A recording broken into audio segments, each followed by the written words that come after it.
e é impossível compreender a medicina dos sertões sem conhecer da vida do sertanejo. Seu mundo estranho, suas crenças e, sobretudo, o abandono ao qual essa parte do Brasil desde o Império até os dias atuais esteve submetida. Em Os Sertões, Euclides da Cunha, SD 80, diz que o sertanejo é, antes de tudo, um forte. Só um gigante seria capaz de sobreviver em um meio tão hostil. A luta pela vida assume o caráter selvagem dos combates constantes com a terra árida e infértil. Sem expectativas de chuva, resta ao pobre apegar-se às novenas de S. José, já que as autoridades só aparecem nas eleições, época de angariar voto. Diante daquela trágica realidade dá-se a transformação do homem, brutal e cruel como a seca, forte como o mandacaru. Enquanto o mundo moderno progredia, restavam os nossos sertões estacionados, condenados a um primitivismo social e individual, vivendo em casebres sem reboco onde barbeiros encontravam viveiro ideal para a disseminação da doença de Chagas. Sem saneamento básico, submetidos às enfermidades que lhe tornavam a vida insuportável. Quando não morriam de gastroenterite na infância, cresciam magricelas, deficiente em vitaminas e alma sobrecarregada de decepções. Acostumado à subalimentação crônica, à fome e à sede agudas, o jagunço adquire condições para não queixar-se quando lhe é dado enfrentá-las. Lima, 1965. Fez-se homem quase sem ter sido criança. Salteou-o logo, intercalando-lhe agruras nas horas festivas da infância. O espantalho das secas no sertão, Cunha, SD 82. Um médico naquelas bandas, geralmente filhos das autoridades regionais, era quase um deus. Diante da adversidade transfigura-se o homem, e da figura vulgar do tabaréu, surge inesperadamente um titã acobreado, num desdobramento surpreendente de força e agilidade extraordinárias. Ibid, 80. Seja na forma de jagunços, capazes de resistir encanudos a inúmeras investidas do governo, seja na forma de cangaceiros, Pereira, Brilhante, Silvino, Lampião, Corisco, que marcharam diretamente para a violência e atacaram sempre que julgaram necessário. O itinerário de Lampião, bandido brasileiro, é o de um revoltado social que se torna herói popular. Um revoltado incapaz, por falta de cultura, de teorizar sua própria prática de delinquente e de propor uma leitura política para ela. Mas um rebelde que se insurge concretamente, de armas na mão, contra a hierarquia do poder no sertão, contra a justiça de classe, contra a ordem dos coronéis, contra uma sociedade colonial, e que, na sua escala, opta por uma contra-sociedade, a do cangaço Le Monde, 1999. É assim constituída a alma do tabaréu, sujeito à agressividade permanente do clima e da terra e ao abandono sócio-econômico. Está à sua disposição uma medicina rústica permeável a crendices, onde médicos e remédios são necessariamente substituídos por curandeiros beatos preparados, mágicos ou rezas que em inumeras vezes bastavam ao sertanejo. Segundo o historiador Frederico Pernambucano de Melo, o isolamento fez com que o cangaceiro vivesse de forma medieval, no que diz respeito aos seus costumes, insensibilidade perante a morte e trato com o sangue. O menino sertanejo habituado a auxiliar seu pai a sangrar os animais com facas rudimentares para a obtenção do seu sustento, quando adulto utiliza o mesmo método para dizimar o inimigo. Lampião, por exemplo, sangrava uma pessoa como o jovem fazia para matar um bode. Quando o bando castrou um de seus inimigos, a asepsia foi a mesma aplicada aos animais. Cinza, Sal e Pimenta, o Estado de São Paulo, 1998. Essa insensibilidade e instinto em situações de emergência, aliados a certo tirocínio cirúrgico, demonstrado por alguns integrantes dos bandos de cangaceiros e ainda ao conhecimento básico da farmacopeia do sertão, foram fundamentais para a manutenção da vida e reabilitação dos feridos de combates nos ermos da Caatinga nordestina. Em Aglaé Lima, 1970, 131, Lampião representava o cirurgião, clínico, ginecologista, parteiro e até dentista do bando. Essa mesma ideia, fruto da imaginação recreativa de muitos autores e da fantasia popular permeada pela mítica do cangaceiro, foi difundida por inúmeros autores estudiosos do movimento. Praticavam extrações dentárias com pontas de punhais e alicates. Em seguida, bochechos de mandacaru. Raspa de Juá evitava o aumento da cárie. Lampião, Zé Baiano, Labareda e Virgínio eram os cirurgiões do cangaço Ibid, 138. Dos remanescentes do cangaço, uma figura peculiar e extremamente curiosa foi sem dúvida Dadá, companheira de Corisco. Valente e destemida, deu contribuições significativas para o resgate histórico sobre a vida de Lampião e seu bando. Em depoimentos fornecidos ao escritor Antônio Amauri, um dos maiores pesquisadores do assunto, a cangaceira declara que desconhece Lampião removendo balas, amputando membros, realizando partos complicados e muito menos arrancando dentes. Arrancar um dente ainda não amolecido pela piorreia é trabalho hercúleo, portanto, afirmar que Lampião ou qualquer outro cangaceiro era dentista é pura balela. O sertanejo, de um modo geral, tem dentição forte, bem calcificada, haja vista sua grande ingestão de cálcio, através de leite e derivados, pelo menos até aparecerem as afecções odontológicas endêmicas no sertão nordestino. Pois um dente já sem sustentação, comido pela placa bacteriana e pela piorreia, esse até uma criança o arranca. Araújo e Fernandes, 2005, 80. Com base em relatos históricos podemos dizer que em inúmeros momentos, com um pouco de bom senso e muita coragem, vários procedimentos médicos improvisados foram realizados de forma empírica e inclusive com algum êxito pelos cangaceiros. No entanto, jamais poderemos nomeá-los para médicos, mas seres munidos de um relevante instinto de sobrevivência e que atribuíam sua saúde ao fechamento do corpo, aos patuás e tinham ao seu dispor a farmacopeia aprendida com seus pais e avós. Nesse particular, merece destaque a já citada Dadá, que em muitos momentos mostrou habilidade cirúrgica admirável, apesar de nunca ter frequentado sequer uma escola de ensino médio.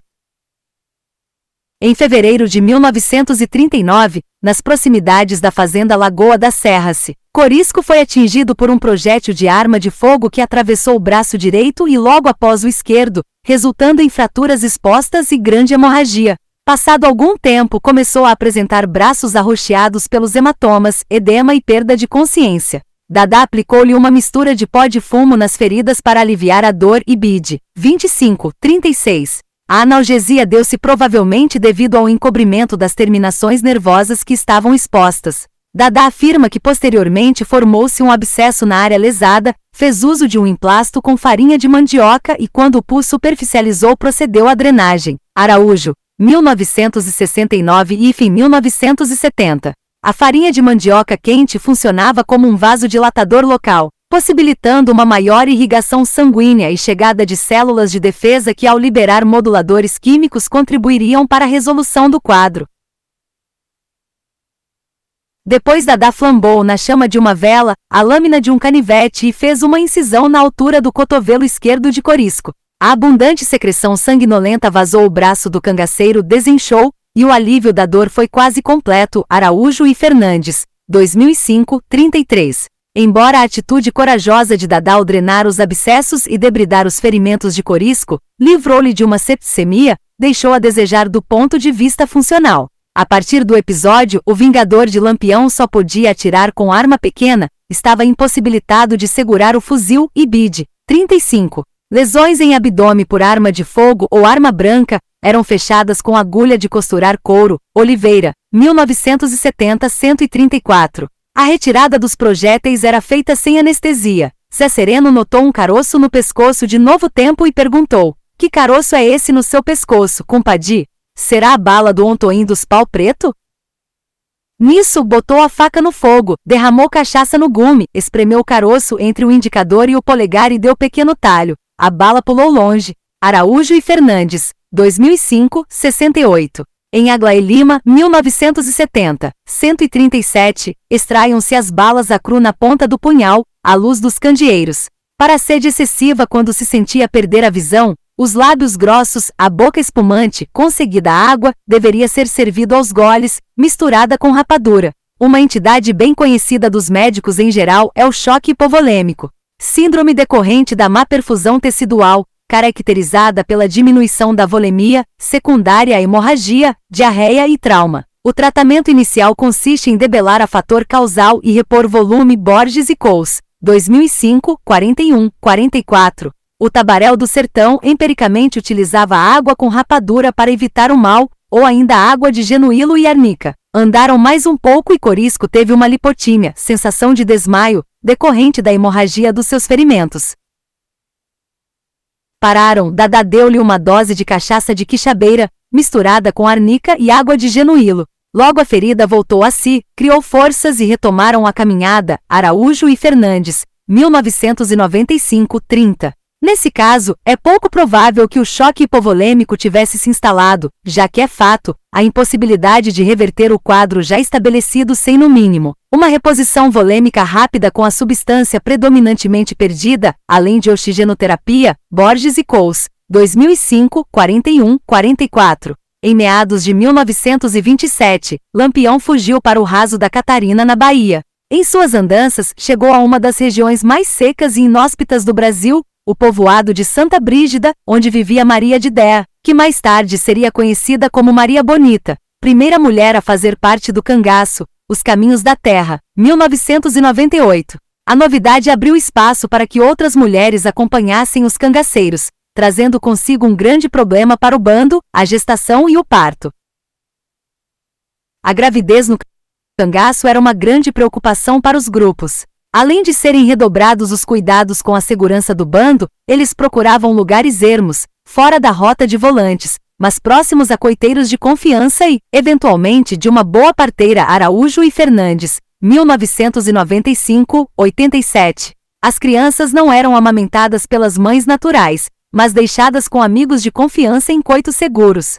Assim ocorreu com Expedita Ferreira, filha única de Lampião e Maria, que logo após o nascimento foi entregue pelo pai a um casal que já tinha 11 filhos. Durante os 5 anos e 9 meses que viveu até o falecimento dos seus pais, só foi visitada 3 vezes. Os Caminhos da Terra, 1998. A vida no cangaço já era perigosa e sacrificante para homens feitos. Imagine para uma criança indefesa. Em Antônio Amauri e Leandro Cardoso, 1995. 87, 89, o auxílio de parteiras constituiu exceção no cangaço. A falta de assistência ao parto, em algumas situações, implicou em óbito dos recém-nascidos. Assim, das gestações de Maria Bonita, somente uma criança conseguiu sobreviver, justamente a que veio ao mundo pelas mãos de uma parteira. O parto transvaginal normalmente evolui de forma espontânea. Para isso, é preciso que o canal, as contrações uterinas, musculatura abdominal e pélvica, além do feto e seus anexos, interajam de forma harmônica. O surgimento de anormalidades nesses fatores pode levar a distocias, determinando impossibilidade de progressão do parto por via natural, culminando com morte da mãe ou do concepto na ausência de assistência adequada. Borges e Coles, 2005, de 1190 a 1191. Como exemplo, temos o de Adelaide, de criança que morreu em 1936 nas Caatingas sergipanas, após uma provável distocia. Costa, 2002, 147-149.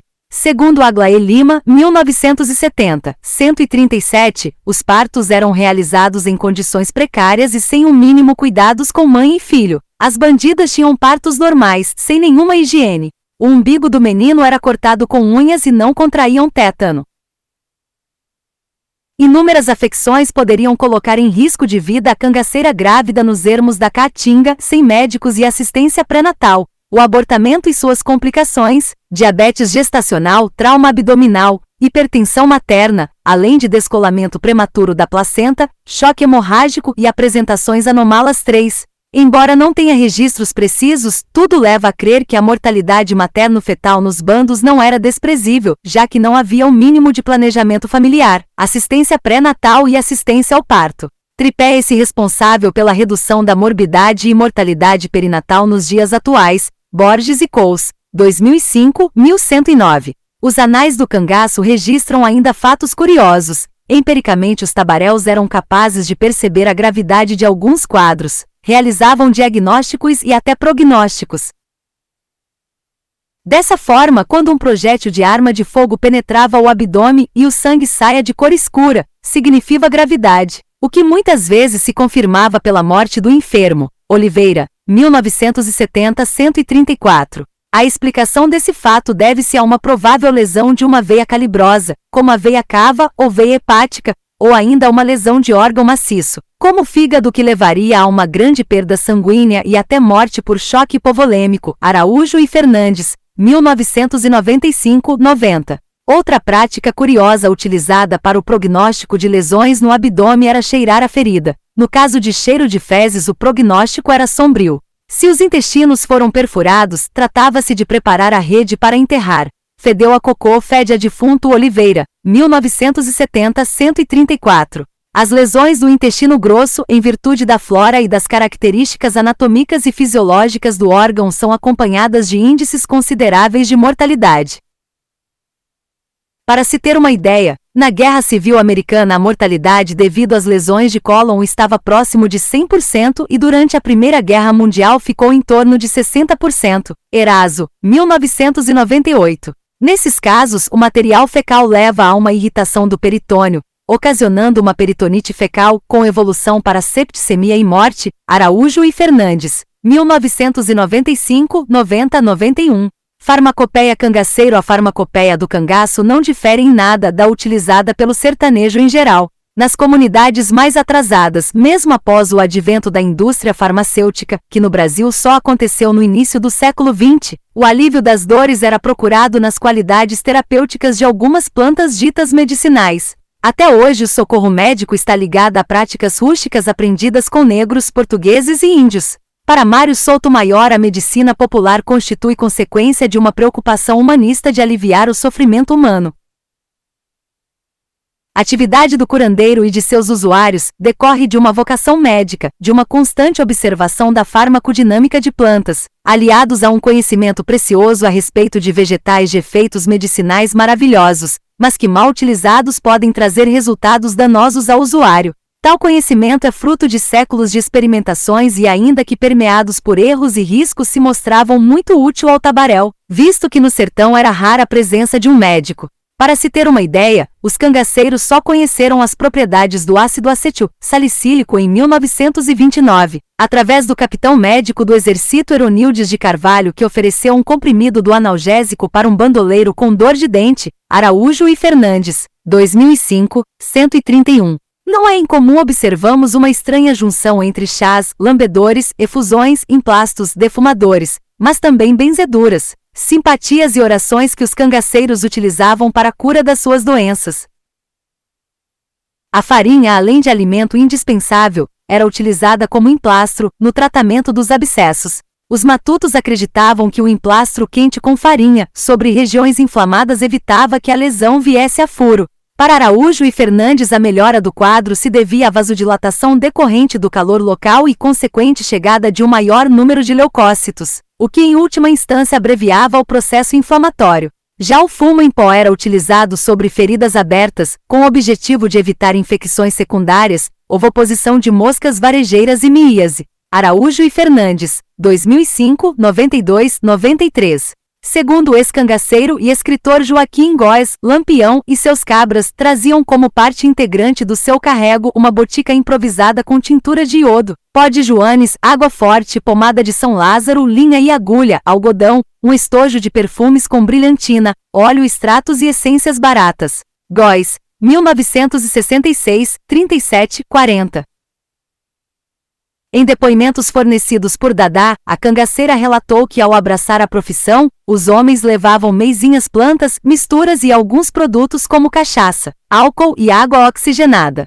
Para Araújo e Fernandes, embora esses produtos não tenham eficácia comprovada, é notável a ação antimicrobiana do álcool e peróxido de hidrogênio, principalmente contra o Clostridium tetani, causador do tétano. Araújo e Fernandes, 2005, 92. O juá e árnica são elementos fundamentais para o sertanejo no tratamento de grandes traumatismos decorrentes de quedas, acidentes, esmagamentos, facadas ou tiros. O emprego das cascas de genipapo nas luxações, fraturas e contusões era uma prática comum. Em traumatismo ocasionado por coice de burro, usavam um emplasto de mastruço, carvão moído e esterco de animal. O chá de quixabeira também era recomendado para cicatrização. Serane, 1983, 142, 145.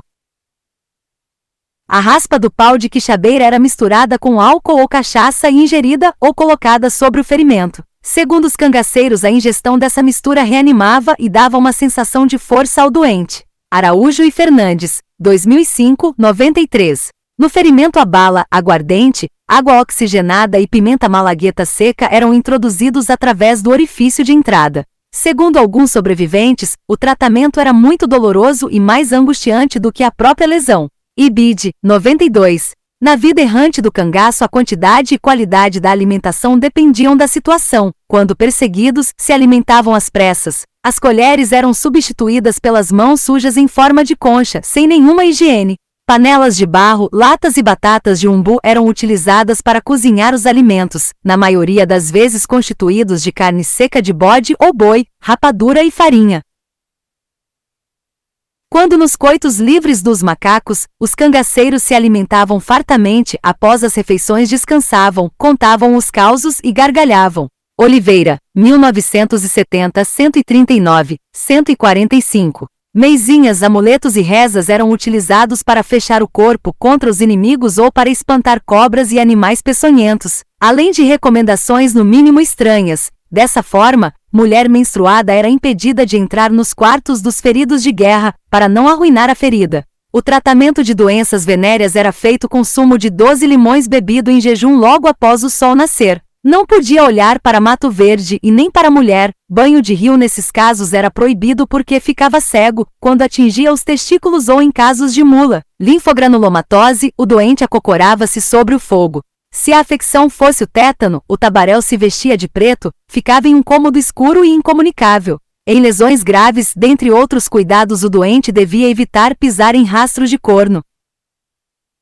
Ibidem, 131, 139. No livro Lampião, Cangaço e Nordeste, a escritora Aglaé de Oliveira cita outros exemplos da farmacopeia cangaceira utilizada para o tratamento de enfermidades comuns nos bandos: cefaleia, folhas de algodão aquecidas e mascar o gengibre; faringite, chá de formiga e gargarejo com sal; doenças reumáticas, banha de capivara, chá de osso de jumento, carne de cascavel; otites com leucorreia, banha de traíra; asma, banha de ema; constipação, alecrim caseiro; sinusite, alecrim salobro; diabetes, jucá; epistaxe, cheirar algodão queimado; otalgia, tampões de folhas de algodão; entorses e luxação, emplastros de clara de ovo batida com breu e untar o local atingido com banha de ema; mordedura de cobra, queimava o local da picada imediatamente ou realizava um corte com faca afiada para escorrer o veneno; halitose, mastigar folhas da goiabeira branca;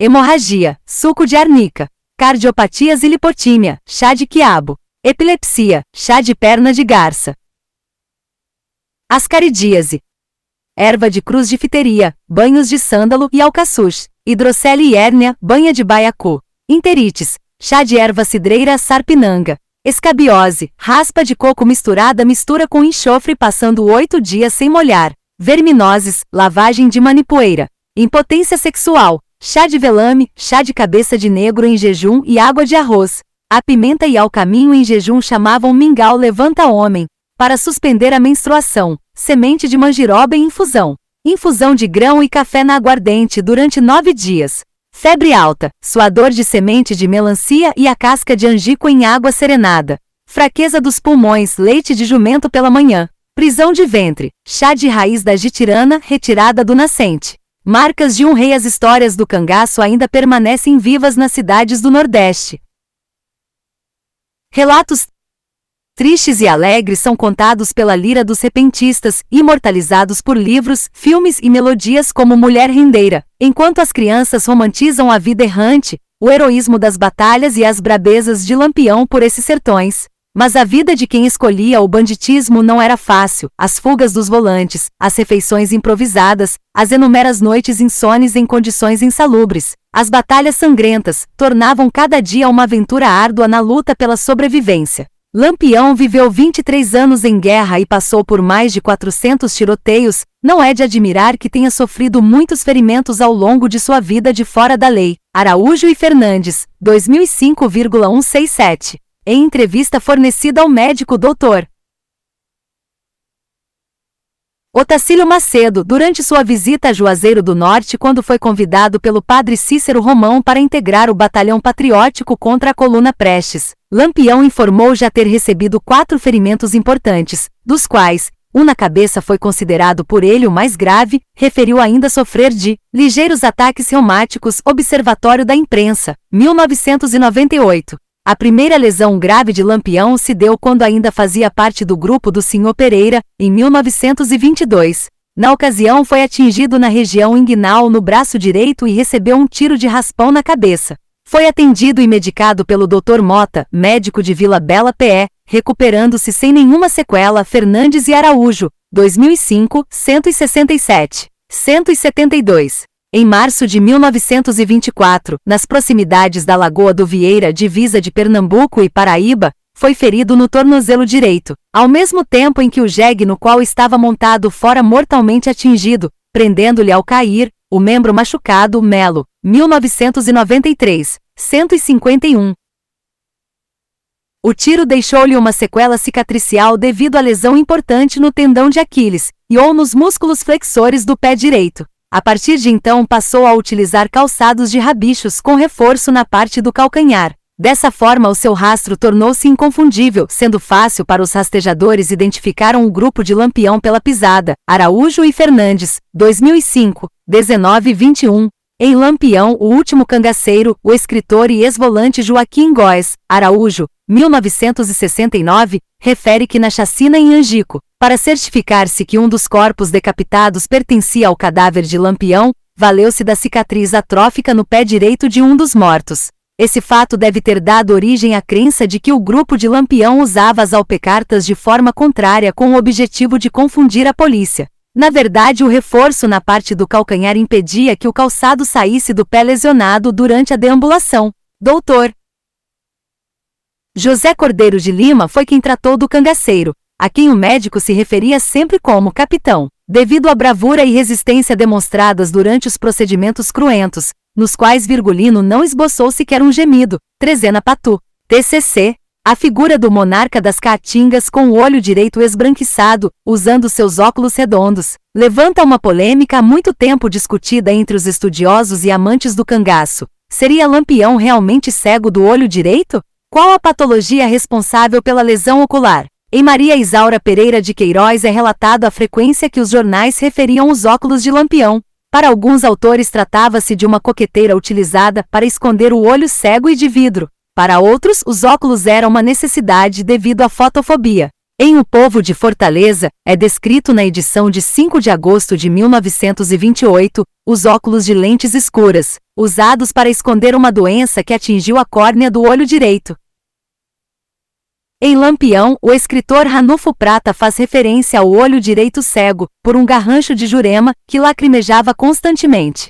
Leonardo Mota, célebre folclorista cearense, assim o descreve: o olho direito branco e cego, escondido pelos óculos pardacentos, de arcos dourados. E Araújo, 1982, p. 76. A análise do laudo médico da cabeça de Lampião, feito em Maceió, pelo médico legista da Polícia Militar, Dr. Lages Filho, nos leva a concluir que Lampião era funcionalmente cego do olho direito. O olho direito apresenta um leucoma, atingindo toda a córnea. Rocha, 1998, segundo o relato do oftalmologista alagoano Dr. Neves Pinto, na edição de 5 de agosto de 1938. A lesão era irreversível, leucoma diferente central, na maioria das vezes consequente de úlceras perfuradas de córnea, e em vista da extensão das lesões, poderia assegurar que o caso era incurável.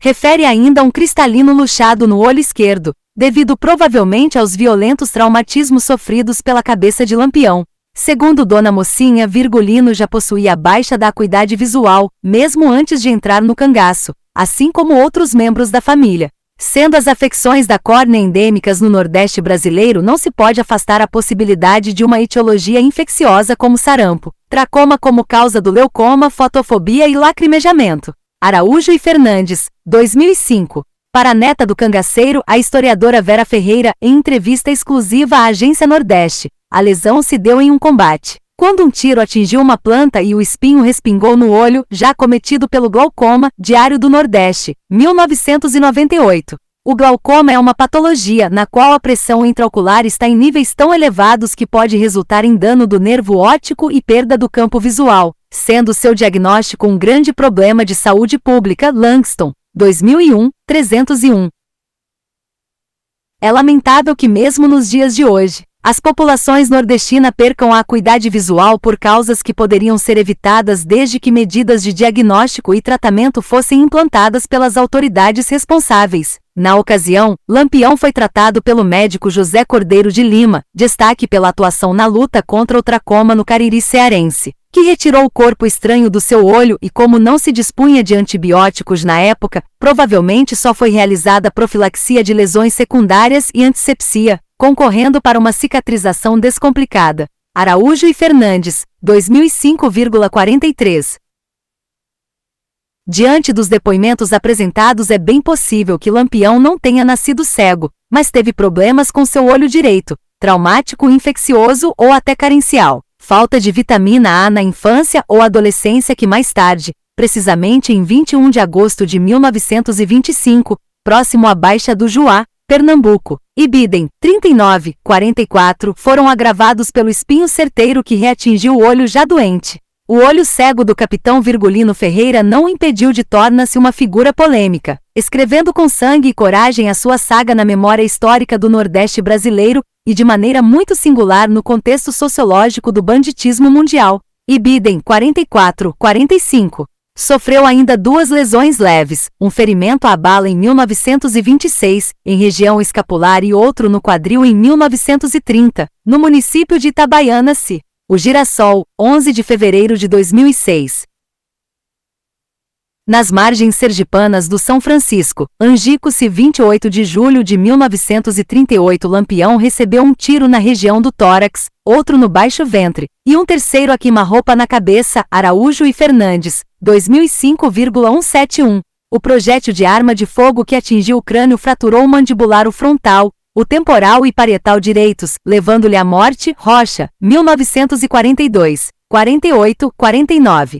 Para Aglaé Oliveira, os cangaceiros foram abatidos como bois. A matança dos 11 bandidos mostrava como era primitiva a vingança das autoridades contra as atrocidades cometidas pelos cangaceiros. As cabeças decepadas e insepultas passariam por um dos espetáculos mais tenebrosos vivenciado pela população brasileira. Acrescenta a autora: é inacreditável que, à semelhança de modernos divaros, o Brasil ostente mais essa singularidade.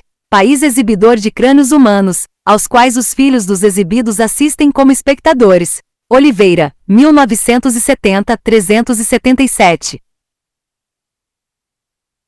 Aspectos médico-legais de cangaceirismo. A existência de uma personalidade criminosa sempre foi uma polêmica para psiquiatras, antropólogos e sociólogos. A discussão que sempre existiu sobre a conduta humana se dá entre 2 argumentos causais. Existiria um determinismo criminoso, galgado na constituição biológica, social e vivencial que levaria a pessoa a agir dessa ou daquela forma, ou haveria o livre-arbítrio, o qual implica na consequência e punibilidade dos atos.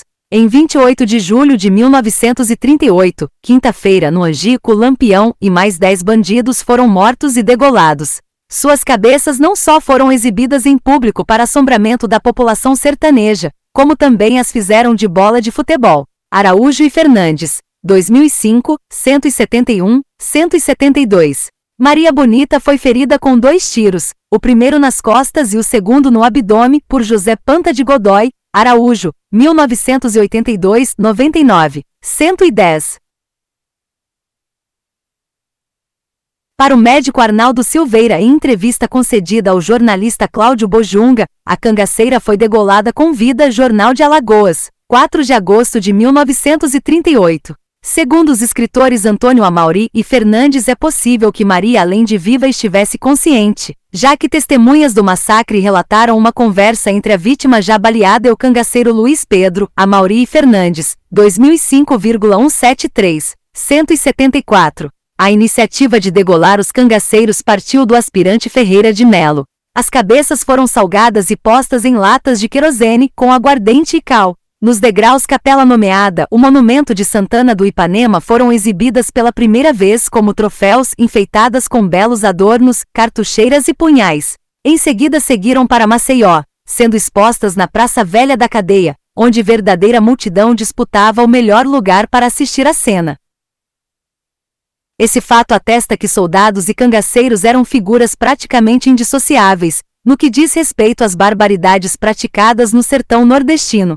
Oliveira, 1970, 370. Após o acontecimento esdrúxulo, foi enviada então a um cientista para ser analisada. Era preciso descobrir o que havia ali. Que teoria explicaria o comportamento muitas vezes bárbaro do rei das Caatingas e de seus seguidores? Caberia à ciência dizer a última palavra.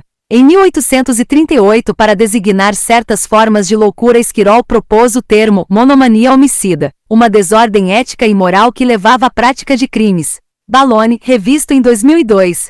A teoria da monomania homicida, apesar de não mais aceita, influenciou no surgimento da teoria da degenerescência, desenvolvida por Morel em 1857, através da qual se desenvolveram as mais variadas teorias biológicas, psicológicas, sociológicas e antropológicas sobre o crime, criminalidade e criminoso que hoje conhecemos.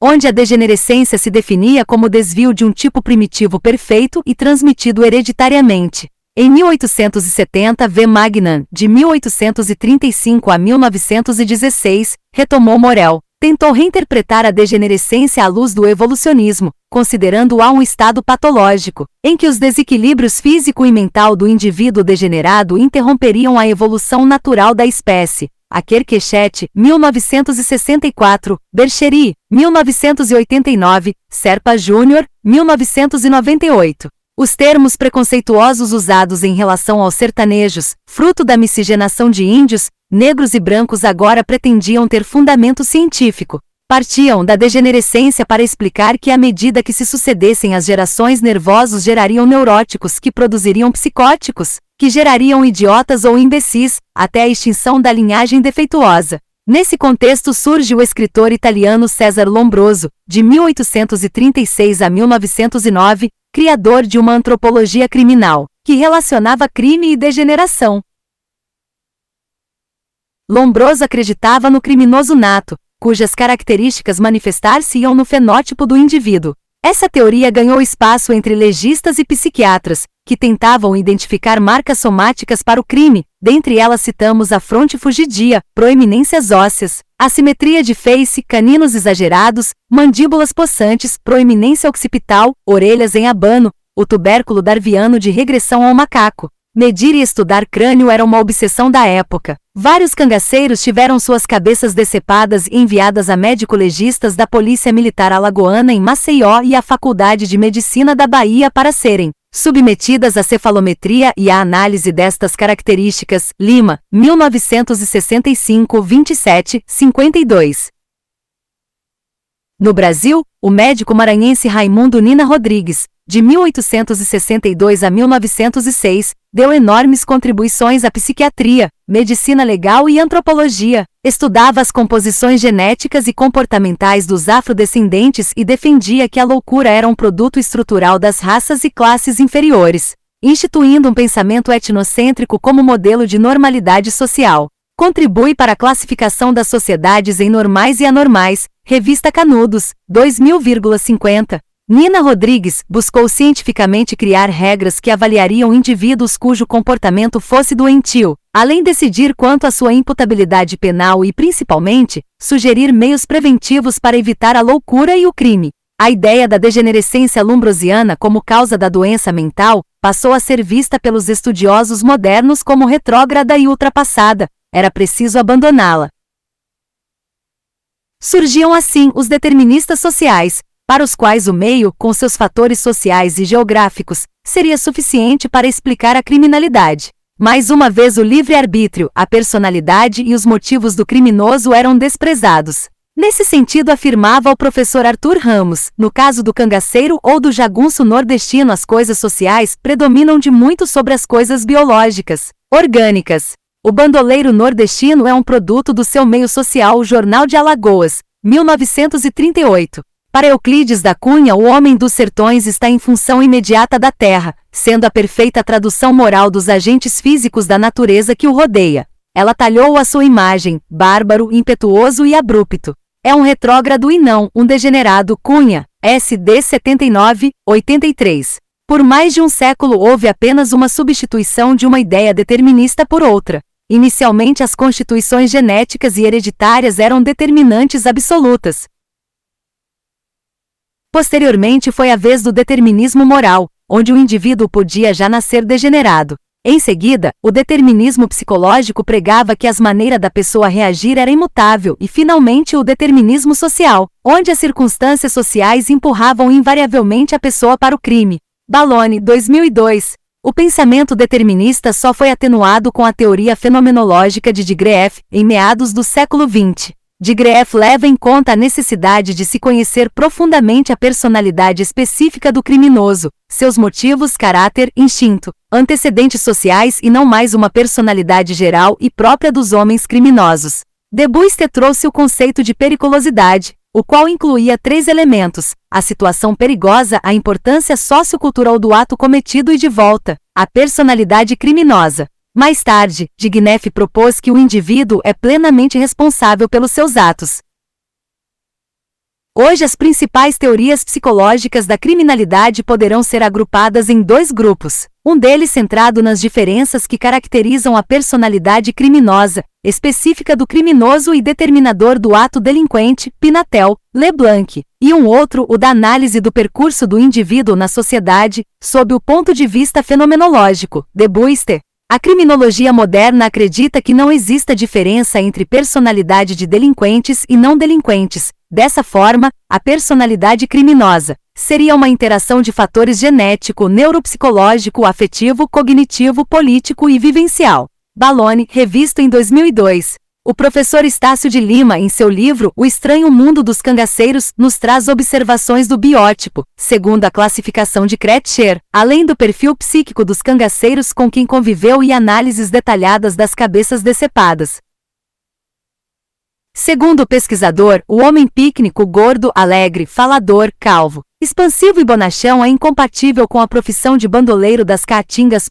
Quanto aos leptossomicos, a este cabe a frieza, a introspecção e irritabilidade, a agilidade, guardando com mais facilidade as ofensas. Neste último, se tem delineado um possível cangaceiro. Lima, 1965, 27, 52. No exame médico-legal da cabeça de Lampião, Dr. José Lages Filho conclui que, embora apresente alguns estigmas físicos na cabeça de Lampião, não há uma relação absoluta entre os caracteres somáticos encontrados e a figura moral do cangaceiro. Acrescenta o perito: faltam as deformidades cranianas, o prognatismo das maxilas e outros sinais aos quais Lombroso tanta importância emprestava para a caracterização do criminoso. Nato Rocha, 1942, 48, 49. Para Lages, na busca da constituição delinquencial de Maria Bonita, seria importante um estudo psicológico da sua personalidade. Não denunciam eles a existência de quaisquer estigmas de degenerescença ou signais atávicos. Em verdade, uma conclusão definitiva poderia ser tirada da apreciação fisiopsíquica e biográfica da vítima, único meio de revelar suas tendências criminosas, mesmo se despertadas estas pela paixão e pelo amor. Jornal de Alagoas, 1938. Ao contrário do que afirmava Lombroso, os cangaceiros também não apresentavam 2 das características esperadas em um criminoso nato: a covardia e a indiferença amorosa. A sua fisionomia é a do sertanejo comum, sem quaisquer diferenças ou anomalias. Lima, 1965, 27, 52. Para Aglaé Oliveira, 1970, 374. Somos resultantes de uma complexa mistura entre negros, índios e brancos. Se Lucas Ferreira era um negro desalmado e Zé Baiano um cruel ferrador de suas vítimas, Corisco era louro, de olhos azuis, cabelos finos e um demônio, não menos perverso. Acrescenta a autora que os jovens sertanejos cheios de ilusões e ímpetos, testemunhas de bandos armados bem vestidos e alimentados, ingressavam nos bandos, independentemente de sangue de valentão, de ser negro, índio ou vesgo. Sua presença era um protesto contra a parcialidade existente na justiça. A análise da gênese do cangaceiro é polêmica e complexa. Para alguns autores, eles foram vítimas de um meio hostil. Suas atitudes constituíam uma resposta à profunda crise pela qual a população sertaneja passava, como também um protesto contra a sociedade que os esquecia e marginalizava. Para outros, entretanto, o cangaço era uma atividade extremamente lucrativa e Virgulino um perverso que alimentava sua megalomania de imperador do sertão, sendo temido tanto por coronéis como pelas classes mais miseráveis. Não podemos, entretanto, negar a força do mito do herói bandido que ao mesmo tempo fascina e assusta os estudiosos do seu universo peculiar. Conclusão: a peculiaridade social e econômica do sertão nordestino possibilitou uma sociedade bastante criativa, onde se gerou uma cultura popular de muita riqueza temática e histórica. Sua medicina singular é naturalmente fruto de uma religiosidade extrema, superstições, folclore e conhecimento empírico que conjugados formam uma fascinante mistura. Os exemplos citados demonstram que os sertanejos, na ausência de socorro médico, usavam os elementos que estavam ao seu dispor. Na enfermaria improvisada das caatingas, colhiam seus remédios, tratavam seus doentes e, quando a morte não podia ser evitada, restava-lhes enterrar os seus companheiros, embalados por rezas, cantigas e cachaça. É fato o assombramento e despojamento que a caatinga nordestina provoca nos que nela habitam. Qualquer julgamento dos cangaceiros necessita de uma interpretação do seu universo singular e extraordinário, dos seus costumes, código de honra, sem desprezar as influências do meio hostil que endurece o homem. Embora a vida errante do cangaço muitas vezes era a única opção de subsistência para o sertanejo, cairíamos no reducionismo se afirmássemos que as condições sociais foram as únicas responsáveis por atos muitas vezes cruéis dos bandoleiros. A chacina de Canudos, assim como a dos cangaceiros, reflete uma mancha na nossa história, uma página sem brilho da qual não podemos nos orgulhar. Parafraseando o escritor Euclides da Cunha, S.D. 352, é que ainda não existe um Maudsley para as loucuras e crimes da nacionalidade.